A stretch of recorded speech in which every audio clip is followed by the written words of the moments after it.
Brilliant. Well, just to introduce myself and give you a brief idea about what we'll be discussing today.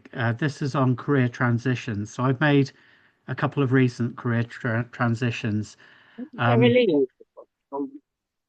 so I will talk you through some of the challenges involved and some of the steps that I took to make a career transition. I do welcome questions as we go along. So if you do have any burning questions, please put them in the chat. I'll talk for about 20 and just go through the slides that I've got. And then, as Koteba mentioned, we'll open to questions. And at that point, we'll turn the recording off and we'll be open to any questions that you've got.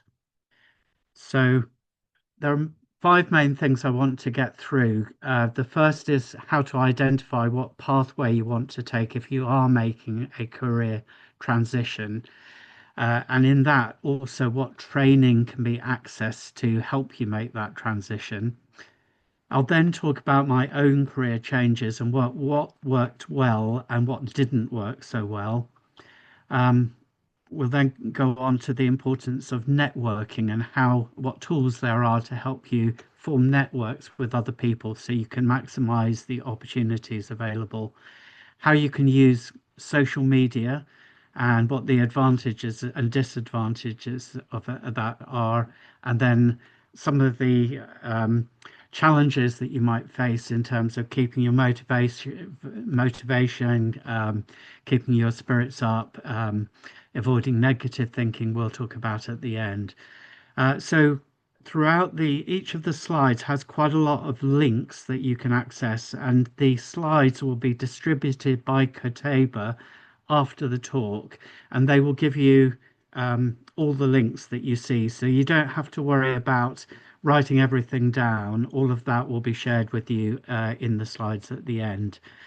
And you'll be able to click on links to actually go to some of the sites that I've mentioned.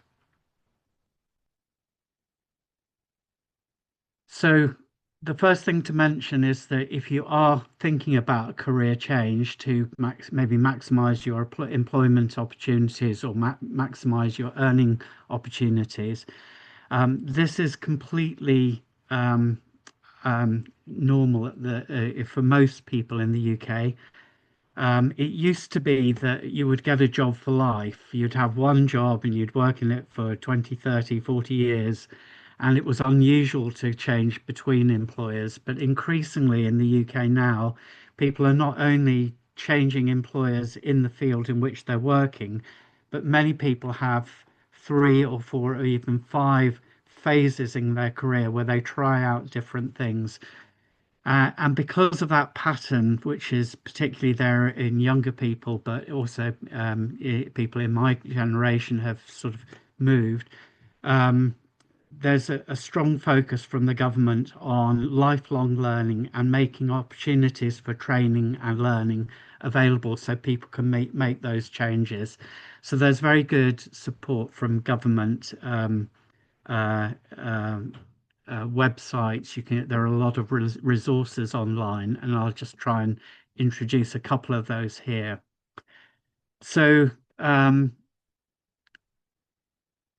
identifying and developing the key transferable skills that you've got is the first step that you need to take. And there are resources online from an organisation that's government led called Skills England, and they've produced a range of occupational maps that help you chart the career change opportunities.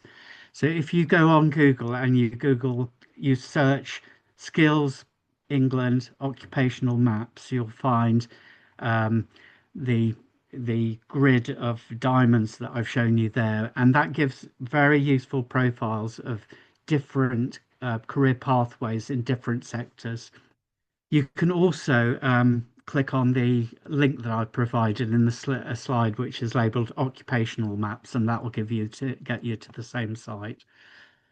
Um, there's a lot of value in being flexible in how you approach a career change, and the more flexibility you can show, the more likely you are to get kind of opportunities.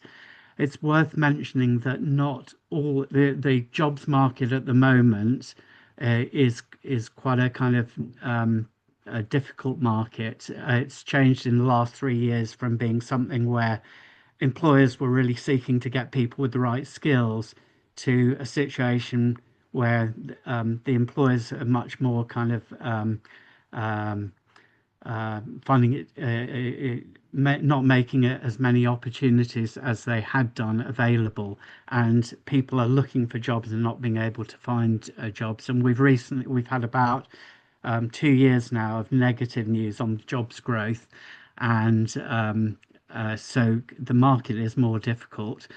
But some parts of the UK are hiring more than others. So in the Wales, in the Northwest in particular, there's been strong growth in jobs. And that's worth knowing that if you have got the flexibility about where you can work, that can be useful in making a change. Um,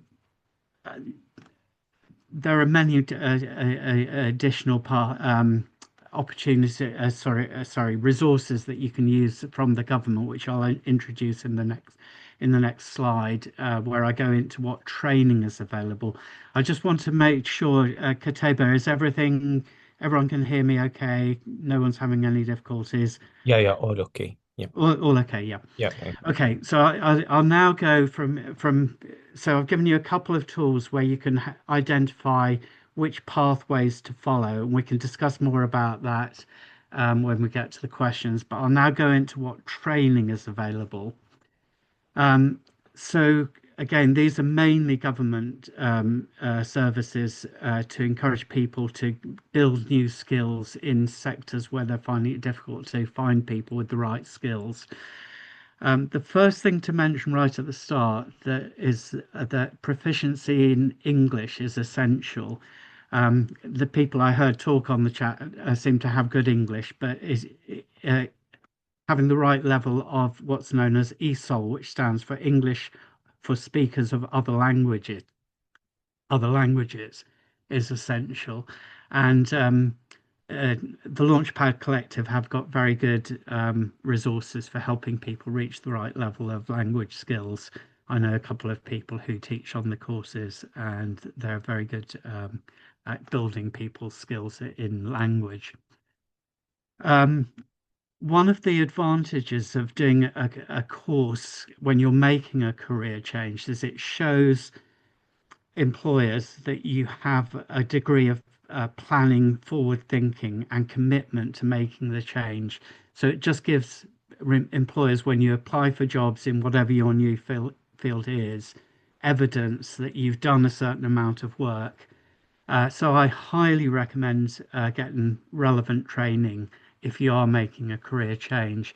And many of the courses are available either free for job seekers if you're able to get on a government course, or at relatively low cost in some of the private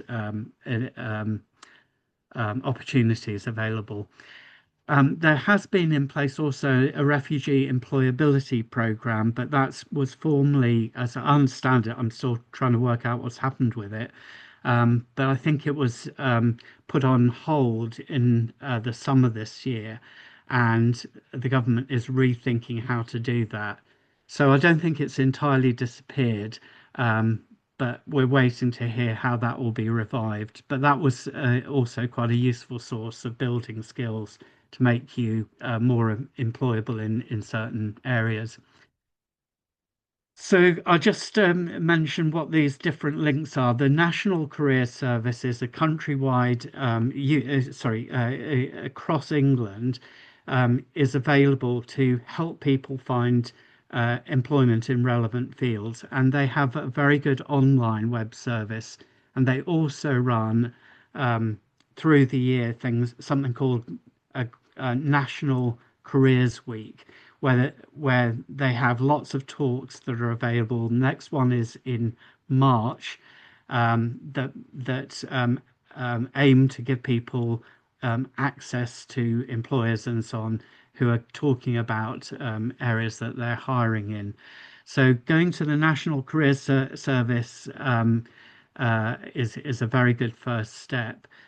They and the government, in tandem with the government, offer various skills boot camps, and that in the past has been done through the Department of Education. They're now rejigging who's responsible for those. But the skills boot camps are a good source of training. They offer courses of up to about 16 weeks long to build skills in particular areas like technology, where people might need to boost their skills. And they also, through the National Careers Service, offer skills toolkits. So if you need to build on certain skills to help you make a career transition, those resources are very useful. One thing I want to say right though, that's important is it's really important if you get on a training course and get additional training in order to open up career transition opportunities, that you document the skills in a systematic way. So you get a certificate at the end that says you have completed a certain course. And that's important with some of the other opportunities that are available at relatively low cost. I'll go through this in just a second. Um, but but what employers want to see is not just to be told at interview, oh, I can do this, that, and the other. They like to have, especially in the current environment, clear evidence that you've achieved certain skills.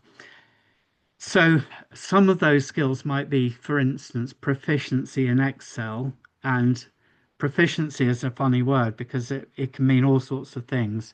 Having a certificate that says I've completed a certain course, for instance, LinkedIn offers many courses that certify where you do the course and then it certifies your skills and your skill level. That can be a very useful step.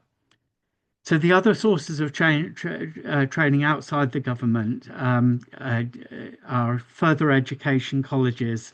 So I'm doing courses over the last couple of years. I've done a number of courses at my local further education college. They can be very reasonably priced, about 100, £150 for a course that might be over 20 weeks.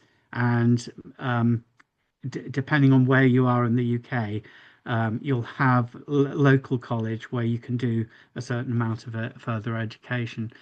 There are also courses available through what are known as massive online open courses, or MOOCs, and they are often free to do the basic course. You might do a course, for instance, in green energy, or uh, some kind of electrical engineering, or technology course, or even just a skills building course on programming or something like that. So many different courses available. What you often have to pay for, but it's usually pretty reasonable, is the actual certification that you've completed the course and the level you've got to. But that can be a very good source of training. There are also many courses run in the local community by local libraries. If you go down to your local library, you can see some of the um, opportunities for courses. Local job centres can fix you up with it. If you go down to your local job centre, you can often get a good list of local courses that are available to you. And also, charities often run training courses for particular groups. So, all of those are good sources that will help you make a career transition. What I'll go on to next is just to talk briefly about my own career transition and how I approached that, what worked well and what didn't work well. So, my own story, and just to introduce myself a bit more as well, is in in the past, I started my career maybe 40 years ago as a financial journalist.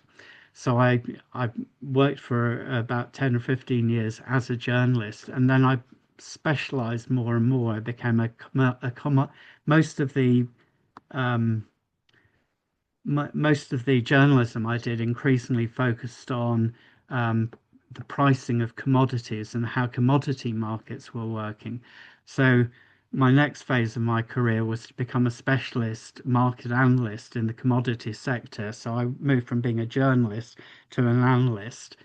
And then after about 25 years of that, I became so specialized. I moved down the field of consulting and advisory work, but it was all in one, what I would call one vertical. I was sort of um, writing about markets and becoming more specialized.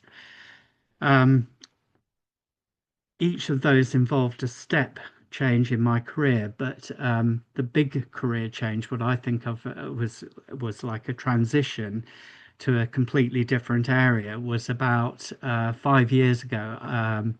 Uh, as COVID struck, I just wanted to do something that was outside what I'd done for the last long period.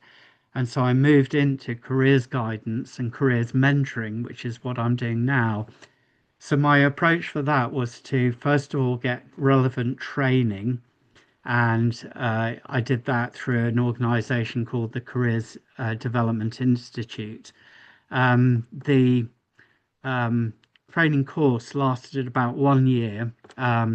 It was not a full-time course. It was done sort of um, one weekend a month over that period. But it was examined. It was a fairly rigorous course, and it gave me a level 6 qualification in careers guidance. Um, in order to build networks and to um, not just do the work in a theoretical way. The the course required um, that I do practical work as well. So in order to achieve that, I had to form networks. So I went along to my local university and said, "Look, I've got this challenge to, as part of my career change, I need to." Evidence that I've delivered careers guidance to a group of people. Most people on my course had worked in schools.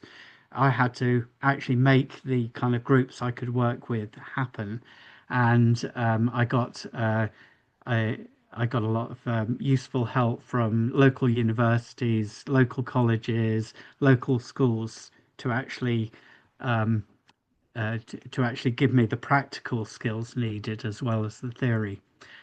One thing that I tried to do in that was to make sure that I could give something back. So, using my own knowledge of the financial markets and things, I said, okay, I can come into the university and give a talk on using my own experience from my previous career.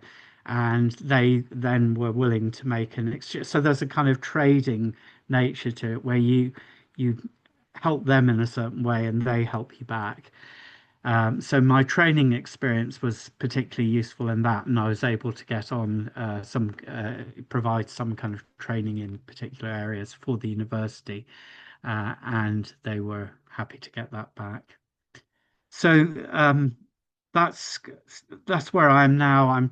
I do one-to-one careers guidance. I also run training courses in careers, in particular green careers, and I run websites and provide web content in that area. One thing just worth mentioning is that the more you can link up your career change with the transferable skills that you've got from whatever it is that you're changing from, the more it will help you make that transition. So I think that's what I'm hoping to get across in this slide. And I'll now go into what worked well and what didn't. But I just want to see two things. Um, First, if any questions have come. Oh, okay. Okay. Well, I've noticed some of the questions and I'll try and address those in what I say coming up. Um, Let me just go on to the next slide and just talk through what, in my opinion, was helpful and what didn't work so well. Um, I think when you make a career transition, it's really helpful if you have a structure to your week. So keeping set hours and a structure to the week.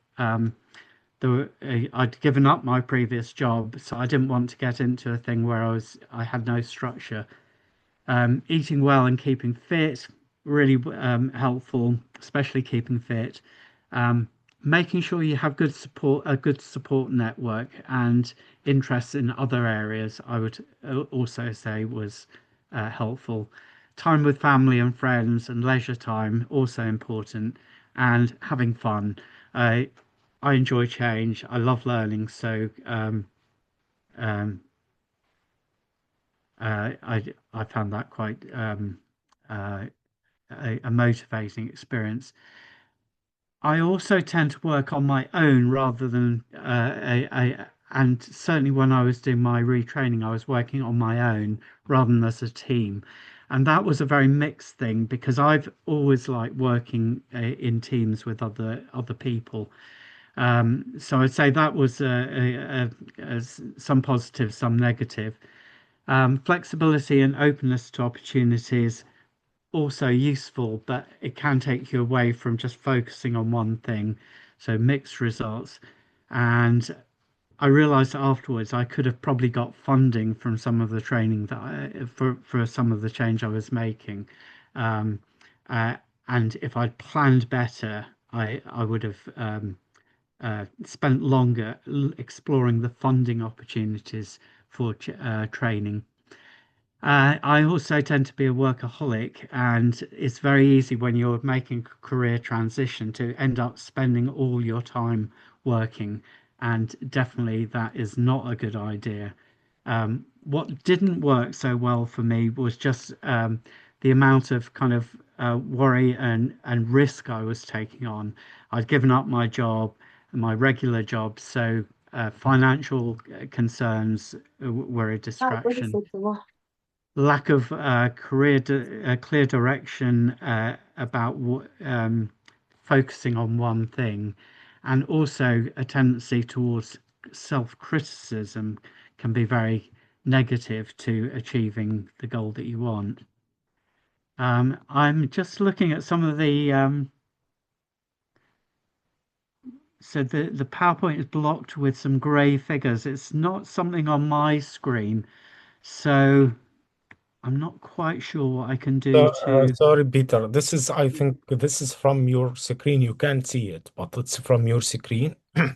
Uh, yeah, there's I wonder if because I'm looking at the chat. now it's gone. Yeah, you want Yeah, to? okay. So Yeah, now it's I'm gone. not going to be able to look at the chat because if I bring up the chat, it seems to block Yep, it out for you. yep.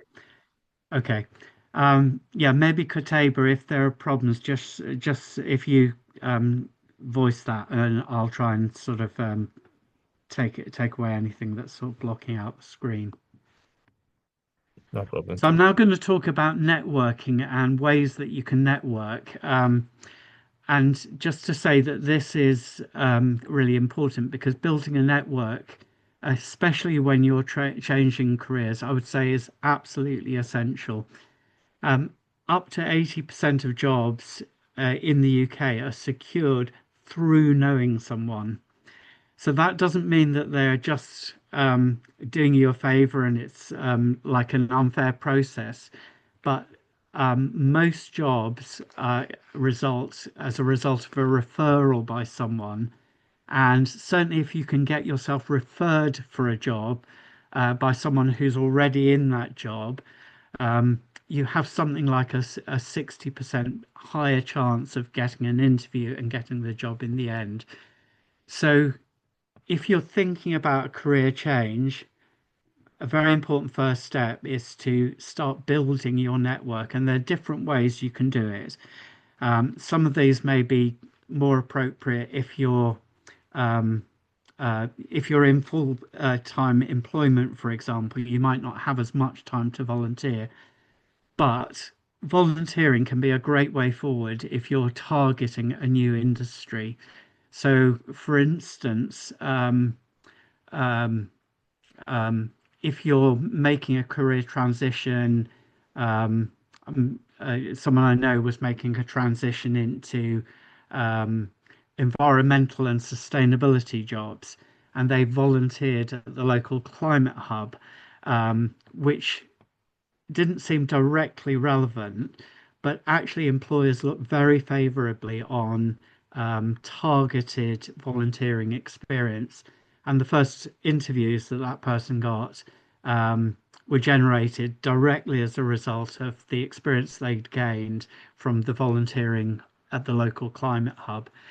There are many, many different places depending on what kind of jobs you're looking for, and I'll be interested to hear about that in the discussion afterwards. But in volunteering for charities, working in a local charity shop, helping people organize fundraising events and so on are all ways that you can get involved. And they give you contact with people who've got similar interests who can help you move on. Um, there, there are a range of other ways that you can network. Sometimes local councils will organise networking events with local employers, and that can be a useful way forward. Um, there are also local community groups, which may be anything from doing um, uh, some kind of charity work, outreach to particular communities, but they all help allow you to make connections which can be useful in moving forward in a job. Um, Local libraries often run networking events where you can get to know people with similar interests. Um, I, I think networking is really important. The other way that you can network is through online networking, which is where you're using groups on LinkedIn or Facebook. Um, I've found those useful, but less kind of powerful than face-to-face networking. But they definitely play a role. So if you go into, let's say you have an engineering background, you want to transition to engineering in a particular area, or let's say you have a technology background, you want to move into a particular area of technology, you can go on to LinkedIn or Facebook and find groups where people with similar interests exchange views, and that can be quite a good way of networking. Social media, it moves on to social media, um, can be a useful tool to help you in making a career transition. So there are three main value in different types of social media, and I'll talk through some of the different ones that people use in the careers field. But the three main things that you get out of use social media is one, information, the second is interaction, and the third is the ability to promote yourself or the services that you offer. So on the information, LinkedIn is excellent, has very good lists of job openings and so on. But you often also see jobs advertised on Twitter and even more recently on Facebook and TikTok, which may be less familiar ones than LinkedIn. That will you will get you'll be aware of job openings that maybe aren't seen widely in other by everyone. If you follow particular groups, people often employers often advertise vacancies on that on social media relating to those particular fields, and that can give you a valuable lead on opportunities that are there. So that's the information part. The second part is the ability to interact with communities. So again, if you're targeted a transition to a particular industry or a particular sector, you can interact with people on using the social media. You can support people's campaigns. You can retweet. You can get involved with people, and that can be a useful tool for building a network. And finally, the ability to promote yourself on those social networks. Again, it depends on what your targeted career transition is. But if you are interested in some of the entrepreneurial paths, setting up your own company, setting up your own services, and so on, it can be very useful as a way of giving you an ability to promote your services. So the pros of these are that they can highlight your interests and skills, they can raise your profile and create a professional image, they can build trust and confidence. When you apply for a job and an employer is thinking about giving you an interview, they will often check your social media before the interview. Um, so it can be quite a useful support for your job application to have a professional profile on the different social media. Um, and again, if you're going down that entrepreneurial path, they can be useful to cultivate brand awareness. Um, the cons, social media can be very time consuming, and particularly if you're trying to build a following, you have to pretty much do it every day. So you have to judge for yourself, is this a valuable use of my time? The benefits are often difficult to quantify. They're hard to. This will definitely result if I spend all this time each day, it's definitely going to result in my desired goal being met. And one thing also to mention is that if you do social media badly, it can be actually something puts people off. So you need to discuss it in a very professional way. Make sure the spelling is correct. Otherwise, it can make you look kind of unprofessional. Uh, the other thing about social media is that there is massive change in this whole space now. Um, Twitter has been rebranded X by Elon Musk. Many people are, especially young people, are turning away from Facebook. TikTok has come out of nowhere in the last few years to be a very dominant force, and so the challenge is always which platform am I going to be on because no one has time to be on all of them. So doing some research on which ones will benefit you most is worth doing. Um, this is a very busy slide, so I'm just going to talk around it. Um, Once you've decided on your pathway, on the area you want to change to, once you've got some training in and you've set up your networking and so on, you then have the job of actually how do I get into work? And there's no single answer on this because people have a tremendous different variety of backgrounds. So I'm not able to kind of like answer this in a single way. But basically, if you haven't got direct experience and you're moving into a new field, you have the opportunity either looking for internships, and an internship is a role where you normally get paid, but you're doing the job for the work experience. So you shouldn't do it for free, but it won't be as well paid as if you're doing the job full time. You can go for apprenticeships where you get a full structured training in the particular field that you want to move into, or you can go into the volunteering route that I've mentioned. And all of those have very good support systems. So I've left the names of some of the key sites that advertise internships on this slide. I've put in the main government source of information about apprenticeships, and I've also mentioned the NCVO, which is the National Council for Volunteer Organisations, and they have a very good website which explains some of the ways you can get experience through being a volunteer. Now, if you don't want to do those because you may have financial commitments where you don't have the luxury to work at a lower rate as an intern or to do an apprenticeship, which are very competitive to get on it anyway, or to volunteer. You then have to think carefully about how you're going to offer your services in the in the new field.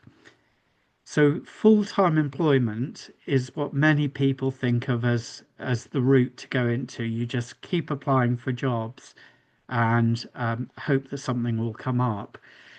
But there are many more opportunities, I would say now, um, that are available either as short-term contracts where you don't become a full-time employee or part-time and flexible working opportunities um, where you're under a contract but not as a full-time employee. And I definitely think if you're making a career change, it's worth thinking of those um, as potential routes into work.